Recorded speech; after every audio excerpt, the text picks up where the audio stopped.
Hi viewers, welcome to our channel. ప్రస్తుతం మనతో పాటు దాము బాలాజీ గారు సీనియర్ జర్నలిస్ట్ ఉన్నారు. వారితో ఒకసారి మాట్లాడదాం.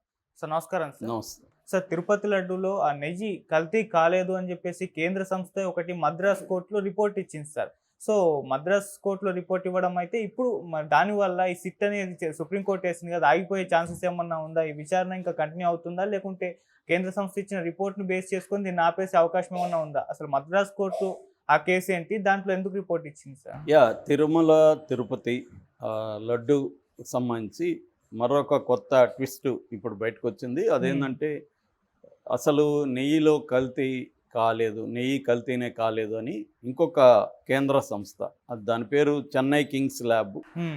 ఈ చెన్నై కింగ్స్ ల్యాబ్ కూడా రికగ్నైజ్డ్ కేంద్ర సంస్థ. ఆ సంస్థ ఏఆర్ డైరీ ఫుడ్ లో ఉన్న నెయ్యిని పరిశీలించి నెయ్యి కల్తీ కాలేదు అని సర్టిఫై చేసింది.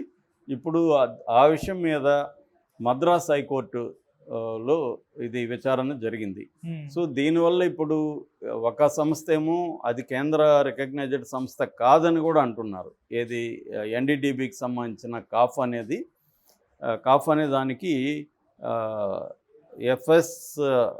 ఎఫ్ఎస్ఎస్ఏఐ అంటే food safety standards authority of India, ఆ సంస్థ రికగ్నైజ్ చేయలేదు ఏది కాఫ్ని అనేది ఏఆర్ డైరీ వాదిస్తుంది. సో ఏదేమైనా ఒక సంస్థ ఏమో యానిమల్ ఫ్యాట్ కలిపిందని ఇచ్చింది. దాంట్లో కూడా ఆ సంస్థ డిస్క్లైమర్లో మేము ఫాల్స్ పాజిటివ్ కూడా అయ్యి ఉండొచ్చు అని కూడా డిస్క్లైమర్ చేసింది. కానీ అదే సమయంలో చెన్నై కింగ్స్ ల్యాబ్ అనే ఇంకొక కేంద్ర సంస్థ ఏఆర్ డైరీ నెయ్యి కల్తీ లేదు అని చెప్పింది. ఇప్పుడు రెండు సంస్థలు ఇలా చెప్పినప్పుడు ఏ సంస్థ అభిప్రాయం తీసుకోవాలి, లేదా ఇంకొక సంస్థకి వెళ్తారా అనేది చూడాలి.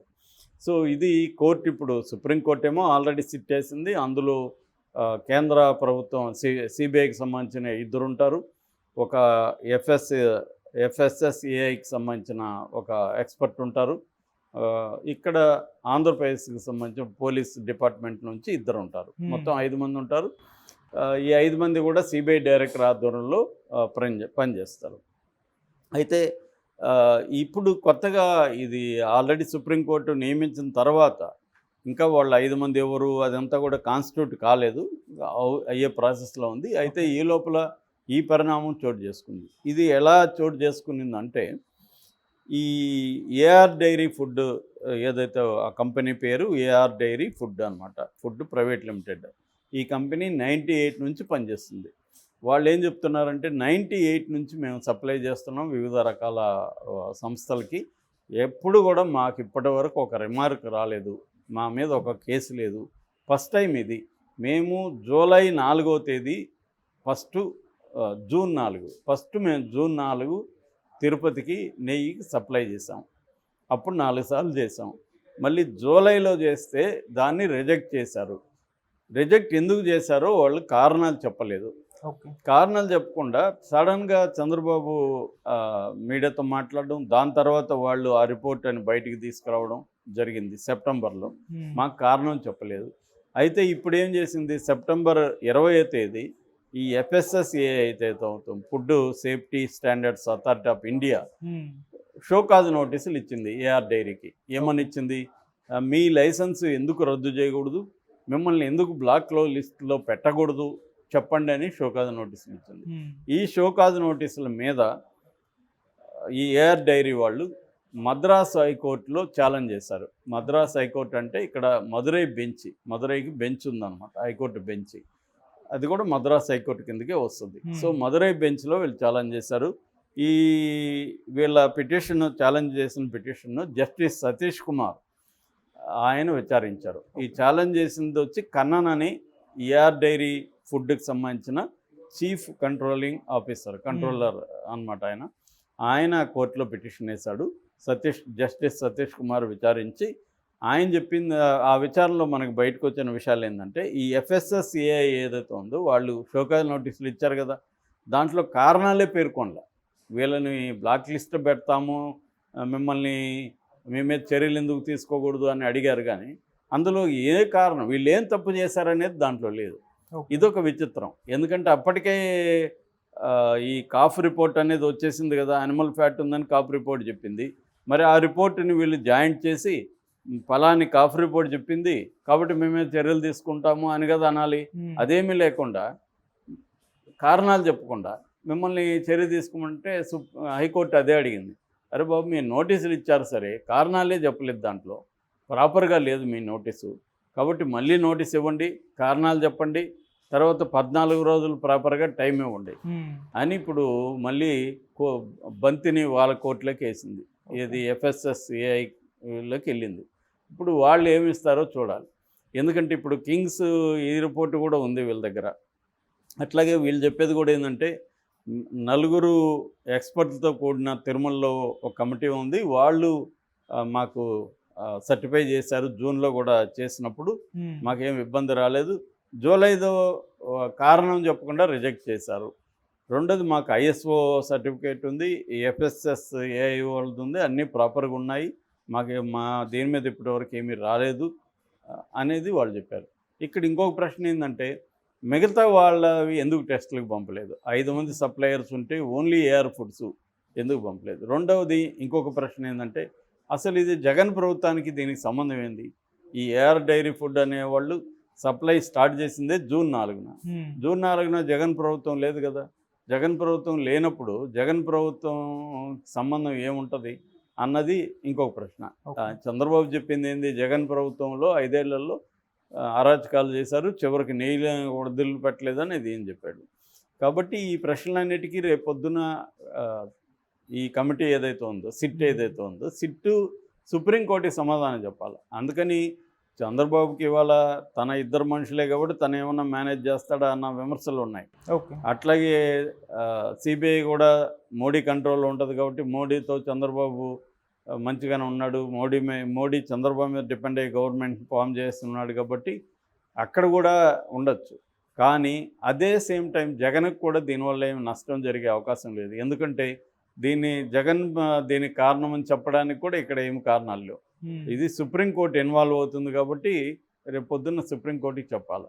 అప్పుడేమవుతుంది, చంద్రబాబు కావాలనే రాజకీయాలకు వాడుకున్నాడు అనేది అప్పుడు మళ్ళీ ఒకసారి వస్తే వచ్చింది. రాజకీయ నాయకులకి ఎవడు ఏమనుకున్నా ఏమి ఇబ్బంది ఉండదు. ఇప్పుడైతే మనకి ఇది ఉపయోగపడిందా లేదా అనేది చంద్రబాబు ప్లాన్. అయితే దీనివల్ల ఏమవుతుందంటే నేషనల్ వైడ్ కూడా అన్ని దేవాలయాల ట్రస్ట్ బోర్డులు అలర్ట్ అయిపోయినాయి. అలర్ట్ అయిపోయి ఇటు బద్రీనాథ్, కేదార్నాథ్, అయోధ్య, పూరి జగన్నాథ్ టెంపుల్ అందరూ కూడా వాళ్ళ ప్రసాదాలని టెస్టులకు పంపించడం, వాళ్ళకి సప్లై చేస్తున్న వాళ్ళని టెస్టులు చేసుకోమని ఆ సర్టిఫికేట్లు తీసుకురమ్మడం, ఇవన్నీ మొదలైనవి. ఎందుకంటే అక్కడ కూడా ఇది ప్రపంచవ్యాప్తంగా ఇష్యూ అయిపోయింది. ప్రతి టీవీ ఛానల్ దీని మీద డిబేట్లు పెట్టాయి. సో అందుకని ఇప్పుడు చంద్రబాబు ఏంటంటే ఒక పెద్ద తేనె తుట్టిని కదిపినట్టుగా అయిపోయింది. సో ఇప్పుడు వీళ్ళందరూ వచ్చారు. అందుకని ఇండియా టుడే కూడా కవర్ పేజీ ఆర్టికల్ రాసింది, ద పాలిటిక్స్ ఆఫ్ ప్యూరిటీ అని పెట్టి టైటిల్. మొత్తం కవర్ పేజీ ఎడిటోరియల్ దాని మీద రాసి కవర్ పేజీలో అనేక ఆర్టికల్స్ డీటెయిల్గా అసలు తిరుమలకి ఇన్కమ్ ఎంత, రోజుకి ఎంతమంది వెళ్తున్నారు, లడ్డు ఎలా తయారు చేస్తారు, మొత్తం డీటెయిల్స్ ఇచ్చారు. వాళ్ళు చెప్పింది ఏంటంటే రోజుకి 60 నుంచి 1,00,000 మంది, 60,000 నుంచి 1,00,000 మంది వెళ్తారు. సంవత్సరానికి 3 కోట్ల నుంచి 4 కోట్ల మంది భక్తులు దర్శించుకుంటున్నారు. వీళ్ళ మొత్తం ఒక లడ్డులోనే వీళ్ళకి 500 కోట్లు సంవత్సరానికి ఇన్కమ్ వస్తుంది. అట్లాగే మొత్తం నెట్వర్త్ తిరుమల ఒక ఆస్తుల మొత్తం విలువ 3 లక్షల కోట్లు అనేది కూడా వీళ్ళు చెప్పారు. సో వీళ్ళు క్లియర్గా చంద్రబాబు రాజకీయాల కోసమే ఈ లడ్డును ఉపయోగించుకున్నాడు. సుప్రీంకోర్టు కూడా అదే చెప్పింది, రాజకీయాల కోసం లడ్డును ఉపయోగించుకోకూడదు, దేవుణ్ణి రాజకీయాలకు లాగకండి. అట్లాగే మేము కూడా దీన్ని ఒక పొలిటికల్ డ్రామాగా మేము మార్చడానికి ఇష్టపడట్లేదు. మాది కోర్టుని ఒక పొలిటికల్ బ్యాటిల్ ఫీల్డ్గా, యుద్ధక్షేత్రంగా, రాజకీయ యుద్ధక్షేత్రంగా మార్చడానికి మేము ఒప్పుకోము. ఇది కేవలం టెక్నికల్గా మాత్రమే. నెయ్యిలో కలిసిందా లేదా, కలిస్తే ఒక్క రిపోర్ట్ సరిపోతుందా, ఆ రిపోర్ట్లో డిస్క్లైమర్ ఉంది కాబట్టి సెకండ్ ఒపీనియన్కి ఎందుకు వెళ్ళలేదు, తర్వాత ఎవరు బాధ్యులు, తర్వాత ఎవరు ఎందుకు టీటీడీ కేసు పెట్టలేదు, పొలిటికల్ మీటింగ్లో చంద్రబాబు ఎందుకు అనౌన్స్ చేశాడు, అసలు కలవలేదని టీటీడీ కలిసిన నెయ్యిని వాడలేదని టీటీడీ చెప్తుంది, చంద్రబాబు కలిసిందని చెప్తాడు. రెండవది జూలై 16 రిపోర్ట్ వస్తే సెప్టెంబర్ 18 చంద్రబాబు చెప్పే వరకు ఎందుకు ఇది బయటికి రాలేదు, ఇలాంటి అనేక ప్రశ్నలు సుప్రీంకోర్టు వేసింది. ఓకే. దానికి ఇప్పుడు ఈ సిట్ అనేది వీటన్నిటికి కూడా దృష్టిలో పెట్టుకొని ఎంక్వైరీ చేసి సుప్రీంకోర్టుకి రిపోర్ట్ సబ్మిట్ చేయాల్సి ఉంటుంది. ఓకే. ఫైనల్గా నా అభిప్రాయం ఏంటంటే దీంట్లో ఏమీ జరగదు. ఫైనల్గా నథింగ్ విల్ హ్యాపెన్. ఓకే. ఎవరికి ఏమీ ఇది జరగదు. ఓవరాల్గా దీంట్లో కల్తీ ఉందా లేదా మాత్రం తేలుతుంది. కల్తీ ఉంటే ఏఆర్ డైరీకి మాత్రమే ఫైన్ వేస్తారు. దీని మీద మళ్ళీ సుప్రీంకోర్టులో ఏం జరుగుతుందనేది చూడాలి. ఎందుకంటే సుప్రీంకోర్టు కూడా చాలా జాగ్రత్తగా ఉంది. వీలైనంత వరకు భక్తుల మనోభావాలు దెబ్బతినకుండా చూసుకోవడం అనేది సుప్రీంకోర్టు చాలా ప్రయారిటీ ఇస్తుంది. సో కలిపిన నెయ్యి కల్తీ అయిన నెయ్యిని లడ్డులో వాడనప్పుడు పెద్ద ఇంక విషయం ఏముంటుంది. కలిపి ఉంటే వాళ్ళకి ఏఆర్ డైరీకి ప్రాబ్లం. ఏఆర్ డైరీ అందుకని వాళ్ళు కూడా కోర్టులతోనే ట్రై చేస్తున్నారు కాబట్టి వాళ్ళు కూడా భయపడట్లేదు. ఎందుకంటే వాళ్ళ ఒకటే భయం ఏంటంటే బిజినెస్ మాకు దెబ్బతింటుంది దీనివల్ల, బ్యాడ్ నేమ్ వల్ల అనేది ఒకటే వాళ్ళ కన్సర్న్ తప్ప మేము 98 నుంచి ఉన్నాం. మేము కూడా అనేక స్ట్రిక్ట్